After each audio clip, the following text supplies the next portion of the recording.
Hi mga be, this is Bestie Vlog, a day in my life sa content creator and vlogger. For today's video mga bestie, ngayon ko na ipapakita mga bestie yung kalabasa, kamatis at saka yung sili. Nagtik-tiktok pala ako dyan mga bestie para may upload ako sa tiktok ko. I-follow nyo na din ako mga bestie sa tiktok ko, Leah Grace mga bestie. Subscribe nyo na din ako mga bestie. Ito na pala yung kalabasa mga bestie, ang lalaki mga bestie, kalaki lang ng kamay ko.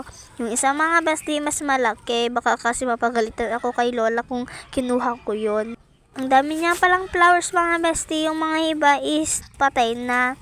Ito na pala yung kamatis mga bestie, kinuha ko na lang yung ihinog mga bestie para hindi na yung mabulok. May chika ko sa inyo mga bestie, numalit pa ako mga bestie. May tanim kasi sila lolo ko ng mga kamatis talong.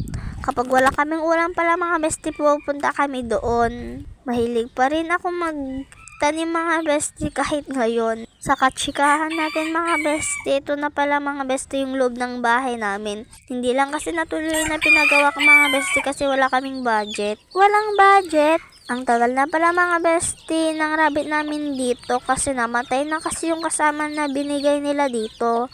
Ipapakita ko na rin mga bestie yung sili namin. Ang rami palang bunga niyan mga bestie. Ang hirap pala mga bestie magsalita ng Tagalog kung talagang sanay mo yung Ilocano. Bye mga bestie, susunod na vlog.